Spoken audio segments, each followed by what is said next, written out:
नमस्कार, मैं अनीता चौधरी और आप सभी का स्वागत है। आपने देखा कि किस तरह से जम्मू कश्मीर के हर एक छोटी बड़ी पार्टी के लीडर्स के साथ प्रधानमंत्री नरेंद्र मोदी, अमित शाह जो गृह मंत्री हैं इस देश के, उनकी बैठक हुई। बैठक से पहले जितनी भी चर्चाएं चल रही थी, बैठक के बाद लगभग कि क्या पूर्ण राज्य का दर्जा मिलेगा या चुनाव का ऐलान होगा या फिर से 370 जो है वो बहाल किया जाएगा, ये सारी अफवाहें चल रही थी। लेकिन बैठक के बाद थोड़ी बहुत स्थिति जो है स्पष्ट नज़र आई। सभी लीडर थे। उमर अब्दुल्ला की अगर बात करें, जो कि एनसी के नेशनल कॉन्फ्रेंस के लीडर हैं, उन्होंने फिर से एक बार 370 का राग अलापा। हालांकि शांति प्रिय ढंग से कहा उन्होंने कि क्योंकि मसला कोर्ट में है इसलिए हम लीगल लड़ाई लड़ेंगे और जब तक ये 370 बहाल नहीं होता है हम चैन से नहीं बैठेंगे। महबूबा मुफ्ती इस बैठक में भी पाकिस्तान राग अलापती हुई नजर आई और एक बार फिर से 370 बहाल करने की बात कही। हालांकि बैठक को बड़ा शांतिपूर्ण और सौहार्दपूर्ण बताया उन्होंने। मुजफ्फर बेग से लेकर के हर किसी ने इस बैठक की तारीफ की और उन्होंने कहा, मुजफ्फर बेग की अगर खासकर बात करें, कि हमें पूर्ण राज्य का दर्जा मिलना चाहिए। जो कश्मीर है वो अपनी पूर्णता के साथ रहना चाहिए। सबसे नज़दीकी और सबसे कॉन्क्रीट जवाब जिनकी तरफ से आया वो गुलाम नबी आज़ाद नज़र आए, जो कि कांग्रेस के लीडर हैं। आपको बता दें कि जब गुलाम नबी आज़ाद, आपने देखा होगा कि जब राज्यसभा से उनका कार्यकाल समाप्त हो रहा था तो किस तरह से प्रधानमंत्री मोदी और गुलाम नबी आज़ाद एक दूसरे के वाक़यों को याद करते हुए रो रहे थे। ये दिली रिश्ता जो है उस वक्त भी नज़र में आया था और इस मीटिंग के दौरान भी गुलाम नबी आज़ाद ने कहा कि बड़ी अच्छी मीटिंग रही, ये मीटिंग होते रहनी चाहिए और इस मीटिंग से ही कोई समाधान निकल सकता है इस बातचीत से। लेकिन हमने कुछ और मांगे नहीं रखी हैं, हम बस चाहते हैं कि कश्मीर को पूर्ण राज्य का दर्जा मिलना चाहिए, वहाँ इलेक्शन होनी चाहिए, जिसको लेकर के प्रधानमंत्री ने कहा है कि कोविड की वजह से इलेक्शन की देरी हो रही है और डिलिमिटेशन यानी कि परिसीमन भी राज्य का होना बाकी है। पूर्ण राज्य पे हालांकि प्रधानमंत्री की तरफ से किसी भी नेता ने नहीं कहा कि कुछ जवाब आया है, लेकिन प्रधानमंत्री ने इतना ज़रूर कहा कि कश्मीर में बैठे हुए लीडर न दिल से दूरी रख रहे न दिल्ली से। ये एक सौहार्दपूर्ण बातचीत थी। लेकिन परिसीमन को लेकर के जो डिलिमिटेशन है राज्य का, उसको लेकर के प्रधानमंत्री नरेंद्र मोदी, गृह मंत्री अमित शाह और कश्मीर के गवर्नर लेफ्टिनेंट गवर्नर साहब मनोज सिन्हा, ये तीनों संजीदा नजर आए। इन तीनों का कहना है कि परिसीमन के बाद ही चुनाव के कुछ आसार जो हैं वो बन सकते हैं अगर स्थिति ऐसी ही रही, क्योंकि सीज़ फायर वहाँ चल रहा है, कोई आतंकवाद की घटनाएं भी बहुत कम हो चुकी हैं और प्रदेश की जनता भी कुछ हद तक संतुष्ट नज़र आ रही है। ऐसे में परिसीमन के बाद वहाँ एक संपूर्ण सरकार जरूर बननी चाहिए, ये आश्वासन दिया गया। लेकिन इन सब के बीच सवाल ये खड़ा होता है कि क्या जम्मू कश्मीर में इस परिसीमन के बाद हिंदू मुख्यमंत्री बनने का कोई फार्मूला निकल सकता है, क्योंकि आबादी वहाँ मुसलमानों की ज़्यादा है और हिंदू अल्पसंख्यक हैं उस प्रदेश में। बाकी जगहों पे जिस तरह से पश्चिम बंगाल की बात करें तो वहाँ पे 30% मुसलमान और 70% हिंदू हैं, लेकिन कश्मीर में ठीक उल्टा 70% मुसलमान और 30% हिंदू हैं।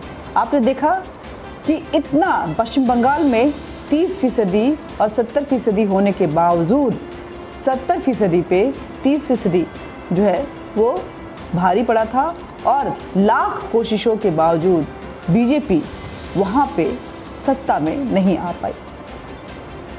लेकिन क्या क्या समाधान हो सकते हैं, क्या क्या रास्ते निकाले जा सकते हैं, इस पे बात करना बेहद ज़रूरी है, क्योंकि माता वैष्णो देवी कश्मीर में है, बाबा अमरनाथ कश्मीर में है, शंकराचार्य की पीठ कश्मीर में है और ना जाने ऐसे कितने ही पीठ जो हैं, कितनी ही मंदिरें जो हैं वो कश्मीर में हैं। मगर कश्मीर में हिंदू अल्पसंख्यक हैं। और जो फासला है वो कहीं ना कहीं बहुत दूर दूर तक ये दिखाता है कि कश्मीर में शायद ही कभी कोई हिंदू मुख्यमंत्री बन सके। हालांकि आपको बता दें कि इन सभी परिस्थितियों के बावजूद वहाँ के जो राजा थे, राजा हरि सिंह, वो हिंदू ही थे और वो उन्होंने कभी उस प्रदेश में कोई भेदभाव नहीं किया। तो क्या क्या हो सकता है बीते 70 सालों की अगर बात करें, क्यों ऐसी परिस्थिति बनी हुई है, ये जानना बेहद ज़रूरी है। बीते 70 साल में कश्मीर कांग्रेस के लिए महज एक राजनीति का ज़मीन रह गया था, लैंड ऑफ पॉलिटिक्स, जहाँ पे वो पाकिस्तान की खिदमतगारी करते हुए, आतंकवाद को बढ़ावा देते हुए वहाँ की 2 रीजनल पार्टियों को ये समझा दिया था कि कश्मीर आपकी जागीर है, आप जैसे चाहें वैसे इसका इस्तेमाल कर सकते हैं। और उसके बाद वो वहाँ पे अपनी पॉलिटिक्स कांग्रेस कर रही थी। तो यही वजह है कि वहाँ पे अभी तक कुछ भी बदलाव देखने को नज़र नहीं आया था। ये जो प्रेसिडेंशियल ऑर्डर के साथ 370 भी लगाया गया था, इसमें भी कहीं ना कहीं कांग्रेस की पॉलिटिकल मोटिव थी। वो कभी भी कश्मीर को स्थिर देखना ही नहीं चाहते थे। उनके अंदर तो सिर्फ ये था कि एक राज्य किसी भी हाल में हमारे कब्जे में रहे और उस राज्य के अस्थिरता, खून खराबे के साथ हम पाकिस्तान की पॉलिटिक्स करें। ये जवाहरलाल नेहरू के समय से ही चला आ रहा था।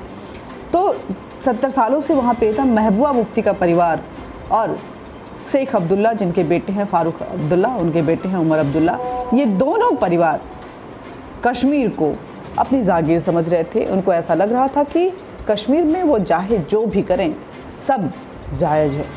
और महबूबा मुफ्ती को तो आपने देखा होगा कि कितने बार आतंकियों की मौत पे उनके घरों में जाके वो रोती हुई नज़र आई हैं। उनकी संवेदनाएं उधर थीं, जबकि उसी वक्त में देश की सेना शहादत के न जाने कितने ही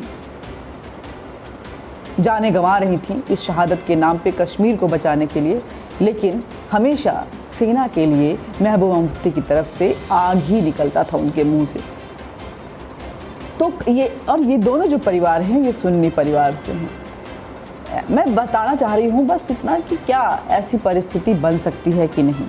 तो ये दोनों परिवार सुन्नी परिवार से हैं, लेकिन जिस तरह से 370 को हटाया गया है, रिवोक किया गया है, उसके बाद इन दोनों की राजनीति जो है बिल्कुल ना के बराबर हो गई है। ये आपने वहाँ पे जो लोअर बॉडी की जो एक इलेक्शन हुई थी अभी पिछले साल ही, उसके जो रिज़ल्ट आए थे उसके परिणाम से आप समझ गए होंगे कि महबूबा मुफ्ती या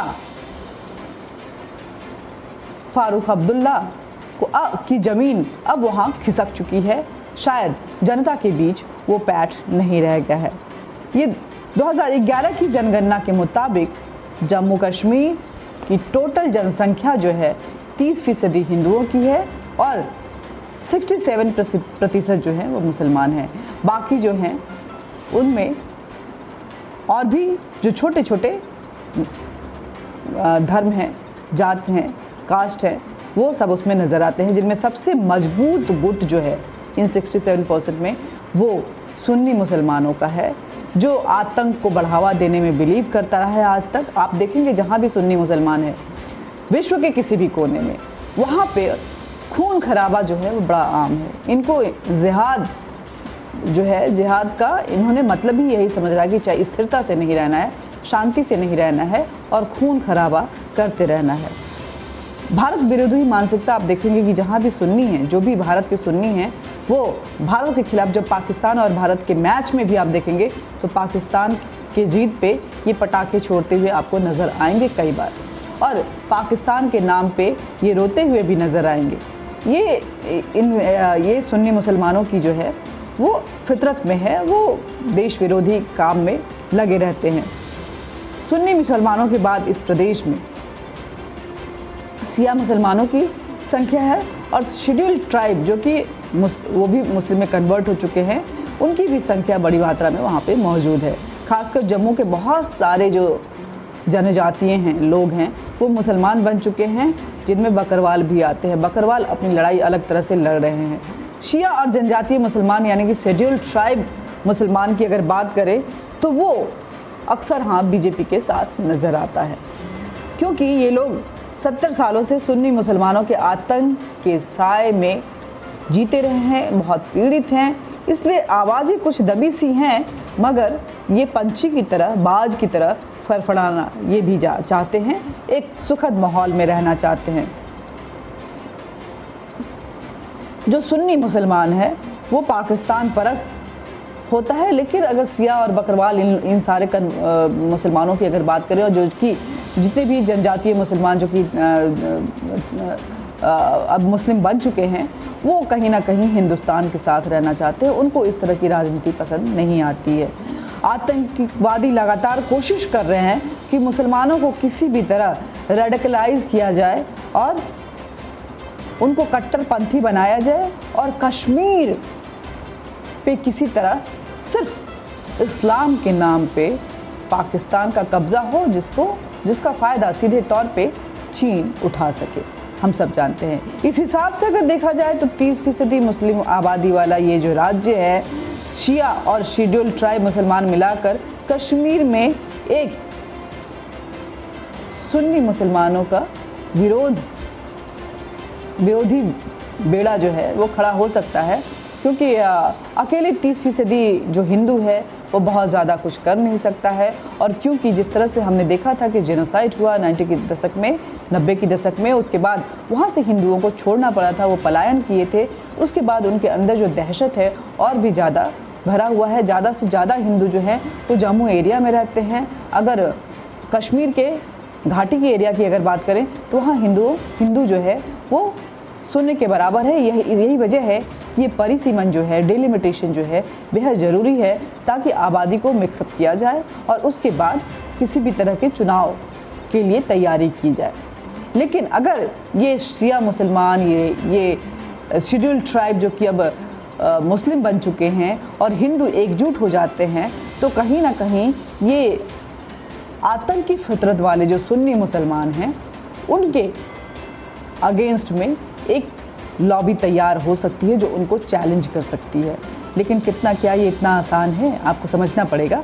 अब आपको याद होगा कि पिछली बार बीजेपी इसमें कामयाब भी हुई थी, इसलिए पिछली विधानसभा चुनाव में बीजेपी को जम्मू कश्मीर में 25 सीटों के साथ दूसरे नंबर की पार्टी बनी थी बीजेपी। और ये कामयाबी जो अभी 370 हटाने के बाद जो लोअर बॉडी का इलेक्शन हुआ था वहाँ पे, उसमें भी नज़र आया था बीजेपी को अच्छी खासी सीटें मिली थी और बीजेपी काफ़ी अच्छा परफॉर्मेंस अगर बोलेंगे तो, क्योंकि लोअर बॉडी का जो इलेक्शन होता है वो तो बिल्कुल छोटे छोटे स्तर पे होता है, जो ग्रामीण स्तर है, जो मोहल्ला स्तर है, उस पर होता है। अगर वहाँ पे सीटें आ रही हैं तो कहीं ना कहीं जो एक मास है, एक जो तबका है, वो चाहता है कि बीजेपी यहाँ पे आए और इस राज्य का भी विकास हो। कोई ऐसी सरकार यहाँ पे आए जो रेडिकलाइजेशन नहीं लेकर आए, जो आतंकवाद लेकर नहीं आए, बल्कि टेररिज्म के बजाय वहाँ पे डेवलपमेंट की बातें हों, वहाँ पे कॉमन इंटरेस्ट की बातें हों और वहाँ के जो लोग हैं वो खुली हवा में सांस ले सके कहीं ना कहीं। लेकिन बीजेपी अगर इन्हीं फार्मूला को अगर अपनाती है, क्योंकि अगर पिछली बार की विधानसभा चुनाव को देखें तो बहुत कम का अंतर था, बीजेपी के पास 25 सीटें थी और पीडीपी के पास 28 सीटें थी।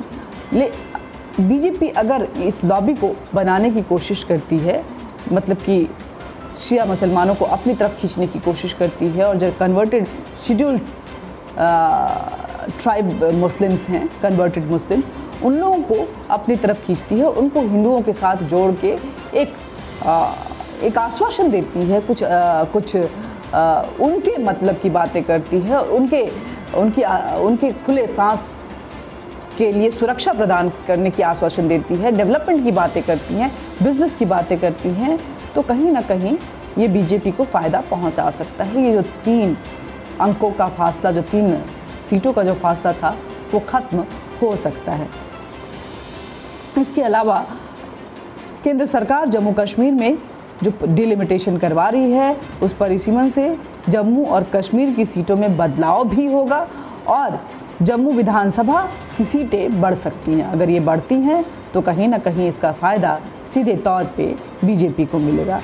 फिलहाल जम्मू में 36 और कश्मीर में 47 सीटें हैं। अगर जम्मू की सीटें बढ़ती हैं तो सूबे की राजनीति में जम्मू का दबाव जो है वो बढ़ जाता है, और जम्मू का दबाव अगर बढ़ता है तो कहीं ना कहीं ये एक शुभ संकेत, एक गुड साइन बीजेपी के लिए हो सकता है। लेकिन बीजेपी को भी वहाँ पे अपनी पॉलिटिक्स जो है वो जनता हित में किस तरह से उस डायरेक्ट मैसेज दिया जाए उस लेवल पे करना पड़ेगा, क्योंकि इस मीटिंग में भी जो कश्मीरी पंडित हैं वो कहीं ना कहीं नाराज़ नजर आए, क्योंकि उनको इस मीटिंग में नहीं बुलाया गया था। हालांकि कश्मीरी पंडितों को सोचना चाहिए कि ये जो मीटिंग थी वो उन सभी पॉलिटिकल पार्टीज़ के लिए थी। अगर कश्मीरी पंडित इस मीटिंग का हिस्सा बनना चाहते हैं तो उनको भी कश्मीर में जाके कहीं ना कहीं अपनी एक पॉलिटिकल पार्टी बनानी पड़ेगी, अपना स्टैंड रखना पड़ेगा, और उसके बाद सिस्टम का हिस्सा बनते हुए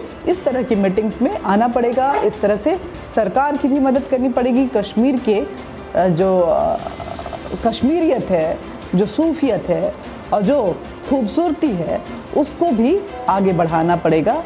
कश्मीर जो फ़िलहाल आतंकवाद का गढ़ माना जाता है, जहाँ की ज़मीनें इतनी दहशतगर्दी वहाँ हो चुकी है कि ज़मीन लाल हो चुका है, खूनी ज़मीन नज़र आता है, उस खूनी ज़मीन को खूबसूरत जन्नत एक बार फिर बनाने में कश्मीरी पंडितों को अपना योगदान देना पड़ेगा। इसके अलावा कश्मीर में 11 सीटें अनुसूचित जनजाति के लिए आरक्षित की जाएंगी, ऐसी खबर आ रही है। ये अनुसूचित जनजाति भी मुफ्ती और अब्दुल्ला परिवार से अलग रुख रखते हैं। ये जो अगर होता है कि हाँ, जो schedule caste and schedule tribe के लिए 11 सीटें जो हैं वो सुरक्षित रखी जाएंगी, आरक्षित रखी जाएंगी, और अगर ऐसा होता है तो ये लोग, क्योंकि अभी तक इनका दमन होता रहा है और ये लोग सबसे ज़्यादा सफ़र रहे हैं इस कश्मीर घाटी के इलाके में, अगर ऐसा होता है तो कहीं ना कहीं इसका सीधा फ़ायदा जो है बीजेपी को पहुंचेगा, क्योंकि ये लोग फारूक अब्दुल्ला और महबूबा मुफ्ती के परिवार से कहीं ना कहीं बिफरे पड़े हुए हैं, शोषित हैं, और अब अपनी ज़मीन देखना चाहते हैं, अपनी कुवत को आंकना चाहते हैं, अपने बलबूते पे जीना चाहते हैं। तो ये अगर होता है तो ये ऐसी पॉलिटिक्स होगी जिसका सीधा फ़ायदा जो है बीजेपी को मिल सकता है, अगर ऐसा होता है तो। और इसके होने की वजह से क्या होगा कि जम्मू कश्मीर में जो एंटी फैमिली, जो डायनेस्टी पॉलिटिक्स है, वो भी जो है उसको भी कहीं ना कहीं बहुत बड़ा चोट होगा, और एंटी फैमिली पॉलिटिक्स जो है वो मजबूत होगी। जैसे आपने देखा कि डायनेस्टी के खिलाफ आज पूरा देश है, और कांग्रेस चाहकर भी अपनी जगह जो है वो नहीं बना पा रही है, क्योंकि कांग्रेस गांधी परिवार के अलावा कोई अपना नेता खड़ा नहीं कर पा रही है। तो ये इसका फ़ायदा जो है, अगर यही चीज़ें वहाँ भी हवा ऐसी बहती है और इस तरह की बातें जो हैं वो सामने आती हैं, तो कहीं ना कहीं एंटी फैमिली पॉलिटिक्स, क्योंकि महबूबा मुफ्ती भी एक डायनेस्टी पॉलिटिक्स का हिस्सा हैं, और फारूक अब्दुल्ला, उमर अब्दुल्ला भी एक डायनेस्टी पॉलिटिक्स का कश्मीर में हिस्सा हैं। तो इससे कहीं ना कहीं कश्मीर बाहर आना चाहेगा कि हम अब हर किसी को यहाँ पे मौका मिलना चाहिए, जिसका प्रधानमंत्री ने भी जिक्र किया, कहा कि अब युवाओं को वहाँ पे मौका देना चाहिए, उनको जो मेन स्ट्रीम है उसका हिस्सा बनाना चाहिए। और विकास में जब युवा सोच जुड़ेगी तो जाहिर सी बात है वो विकास भी बहुत ही यंग डेवलपमेंट के साथ आगे चलेगा। Young mind and young policies कहीं ना कहीं डेवलपमेंट को बहुत स्पीडी और बहुत ही खूबसूरत तरीके से वहाँ पे रह सकता है। 30 सालों के बाद अब इन कश्मीरी पंडितों की संख्या बढ़कर 5 लाख हो गई है, ऐसा माना जा रहा है, जब ये 370 हटाया गया है तो। और उसके पहले भी जितने काम किए गए हैं उसको आंकते हुए अगर देखें तो ये सभी मिलकर जम्मू कश्मीर में हिंदू सीएम बनाने की मुहिम छेड़ सकते हैं, जो कि बेहद ज़रूरी है। ये डायरेक्ट मैसेज जो है वो पाकिस्तान को भी जाएगा, और पाकिस्तान को समझ में आएगा कि हिंदुस्तान चाहे जैसा भी हो लेकिन एक काबिल व्यक्ति को जब सीएम बनाया जाता है तो वो हिंदू मुसलमान से ऊपर होता है, और कहीं ना कहीं जो मुस्लिम परस्ती वाली पॉलिटिक्स पाकिस्तान जम्मू कश्मीर में करता रहा है उसको भी बहुत बड़ा ठेस पहुंच सकता है।